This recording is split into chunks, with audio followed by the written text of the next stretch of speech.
You're listening to Turi Ryder's She Said What podcast. I'm Turi, along with Marci Persky.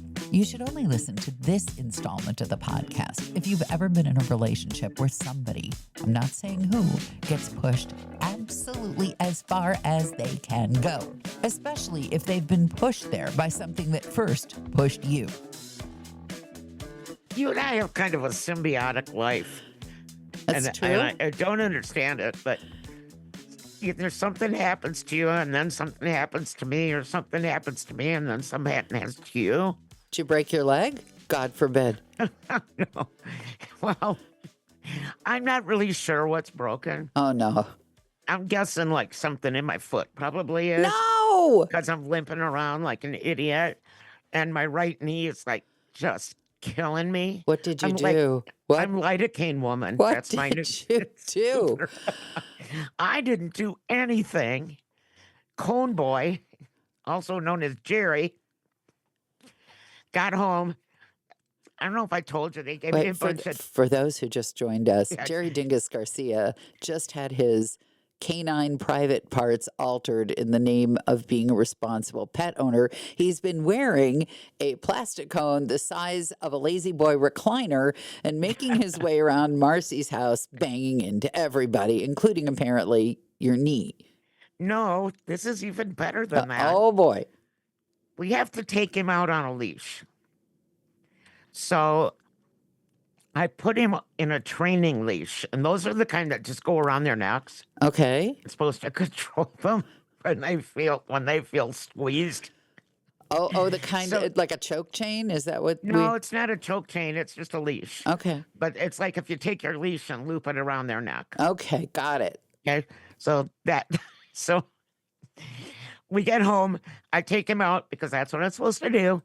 I didn't shut the glass door all the way, so Belly decided to nose herself out too. Okay. And he sees Belly, and I mean, like, he literally dragged me across the yard and slammed me into the friggin' deck, my whole right side. Like, I could have a broken rib too. I don't know. I'm just so used to stuff being broken. But for 2 days, I couldn't move. I couldn't breathe. I couldn't do anything. So then it used to be in the old days, you could fall off your own deck by yourself. That's true. And I've done that. Yes, multiple times. Yeah, yes. I mean, I didn't even make it up the deck. He's like slammed me into it. So I spent like 20 minutes on the ground screaming at him because no one else was here, of course. And one of the instructions that they send you home with is you have to take him out every 2 hours. Right. So this was 2 hours after his surgery. Like, he was still supposed to be out of it. Okay. This dog is never out of anything except his crate, I guess. So anyway, he kills me. I'm feeling horrible. I lock him up, give him 3 sedatives, go to take a shower. Uh-huh. I come out. First thing I see is the cone. No. The second thing I see is the kennel, this is a big metal kennel. He destroyed the kennel? He opened it. Yeah. He bent nice. it and opened it. And here he is tearing around my house. Oh, God. Yeah. And so Eve takes him to the vet that we went to is an hour away. We have a vet much closer who's a real vet. Okay.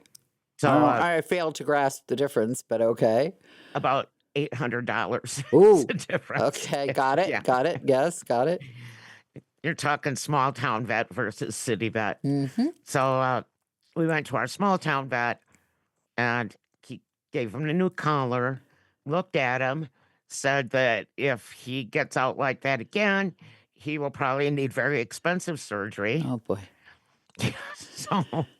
So immediately I get a new collar, right? One of those, a choke collar, as you would call it. They work.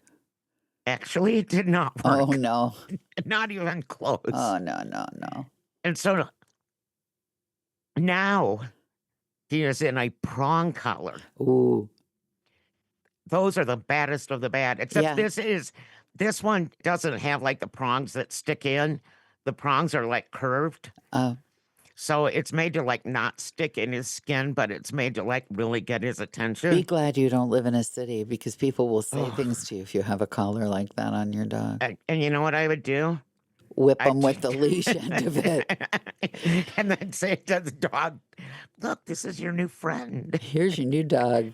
Go say Enjoy. hi." Yeah. Yeah, no, he's just I'm like sedating him, sedating him, and it takes like la la la la la, no effect whatsoever, none. And so here I am, like all hurt, right? I mean, like hurt big time. And they called me to see if I could come into work Oh boy. at 2:30 to 8 So o'clock of course you said yes shift. because you don't turn Of, down work. of course, I said yes. So I went into work. I just stand all night. I could not sit because my hip hurt so bad. Fortunately, you're short. For people on the other side of the counter, they can't tell the difference.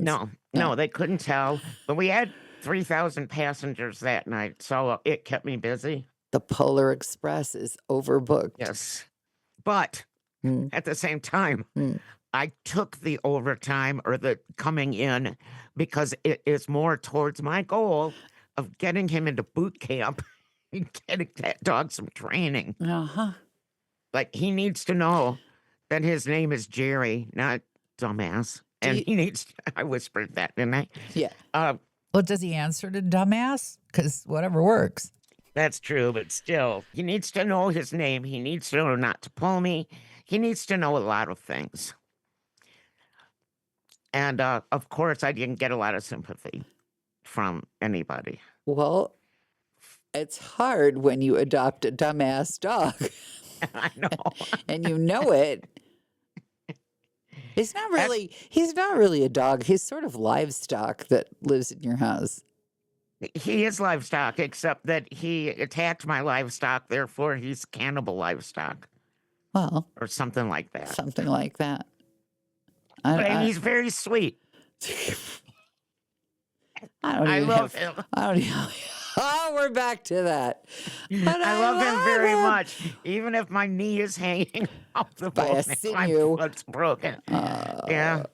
But the prong collar, actually, I was able to take him out for a walk. You may be in that prong collar with him longer than you think. Or the kennel. I don't know. It's really hard to keep him quiet. And I even I'm just upped trying his, not to I laugh. upped his What sedative. did I He's taking 2 different sedatives, and I even increased one of them. He's still like You better tell them Tigger. you're doing that, or they're gonna think you're taking his sedatives, like that line in Winnie the Pooh with Yeah, Roo. like I'm He's gonna taking take my dog sedatives. He's taking my sedatives. Roo, he's taking my sedatives. Now they made it pretty clear to me that they're dog drugs. Yeah, I remember. We put that in the podcast last week. Yeah. Lest anybody think. God Yes, forbid. they are dog drugs. I would never touch them. So I have a question for you. Yeah. How do you know when the spousal unit is really at the maximum edge to which he can be pushed? Your beloved Frankie, who He has is the right now. patience of Job. What is the indicator that it cannot, as they say in the old Oklahoma, they gone about as far as they can go? Oh, my husband has a really bad toe. I mean, a really obvious toe. What is it? He starts talking to himself. Oh, Yeah. oh. And he's saying things that I know that he wants to say, but he's saying them to himself, thinking most times that I can't hear him Uh-huh. because I don't tell him when I'm wearing my hearing aids. When I'm not. That's pretty sneaky of you. But yes, Frankie has reached the end of his rope when he's talking to himself. And what has made him reach the end of his rope right about now? Is it Jerry That would be Dingus Jerry Garcia? Dingus Garcia. Oh, man. What, did he run into Frankie, too? Did he turn on a No, power but- saw or something? What did he do? Well, the whole time I couldn't move, Frankie had to take him out every 2 hours. Ah, yes. I wondered who was going to sign up for that test. And then, yeah. And then the one time he didn't, he peed all over in his kennel, which is something that Jerry pees outside unless He's desperate. Yeah. And Frankie knew it was his own fault, so who could he yell He at? cleaned it up. I know. He cleaned it up. The dog is my fault. And I keep telling him he's going to be a really good dog.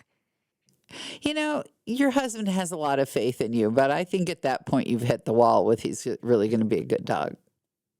I'm not going to bring home any more animals. You've for a said while. that for how many years now? All I have to offer of your poor husband is it's not a goat. No, it's not. It's not a goat. It's not. And now now that I can actually walk, Yeah. I can take him out with that nasty looking prong collar. Okay. We had to put a pretty nasty collar on one of our earlier German Shepherds because we would bring the kids to school drop off, and it was the only time she was not safe. She felt that the school workers were taking her children from her. Yeah. And I was driving, so I couldn't discipline her. And she had to be in the car because the school was next to the trail where we hiked every morning. So yeah, that's my life for the last several days. How's yours? well, I have run up against the thing that finally blew the spousal unit to the max, like the absolute max. The first indicator that he was in need of a break. As you know, I have a broken leg and some other stuff wrong, and he's been taking really good care of me. And as you also know, the spousal unit has no sense of time. So I knew that when he said he had to go out and paint the little rental apartment, that when he said 4 hours, it was more likely 5. But at that point, I really couldn't get up and down the stairs. So when 5 ticked over into 6 and 6 ticked over into 6.5, and then we're hitting close to 7, and I was hungry and stuck on the 3rd floor, I had to make my way down. And so when he got back, I was not very happy. And he was greeted with a middle digit, and things didn't get any better from there. And it's true. He really needed a break, but he could have just said, have one of your friends come babysit you. I'm out of here for the day. That was inching toward the wall. Yeah. But it's never a thing. That's the thing. When people lose their temper, when you lose your temper, just lose it. Just altogether lose it. It's what we call the cap off the toothpaste problem. Yeah. It was all the other little things. In this case, I've never seen the spousal unit just completely go out of his mind like this. And all it took, I'm feeling a little better today. I feel like I'll be helpful. So what do? I see that the breakfast dishes are all in the sink of the lovely breakfast the spousal unit has made. And I think I'll really open up the dishwasher. It's pretty full, but there's a little room. I put everything in there, wedge it on in there. And I say to the spousal unit, just as I'm closing it with the little tablet of detergent, I'm running the dishwasher. And he goes completely insane. Those were clean dishes. Like, okay, dude. Yeah. Okay. Well, we'll just get them cleaner then, because they're not clean anymore, because I just upended all the breakfast dishes on top of the coffee grounds. And they were clean dishes. You would think that I had just murdered my child's beloved hamster, by cutting it into little pieces and throwing it out in the middle of the street. He's slamming things and like Rumpelstiltskin in the middle of my house. He's literally jumping up and down, yelling, screaming in obscenity. And I look at him and I'm like, dude, this is not good. It's a little bit of water and a little bit of dish electricity and dish soap here. Is this the Cascade Hill you want to die on here? So did you poke the bear, or did you leave him alone to recover? At a certain point, I said, I have nothing to say here. You're welcome for helping out. And he calmed himself down. He did. And as far as I know, the dishwasher's still down there running. He didn't kick it to death or anything. But that's how you know that things have gone too far.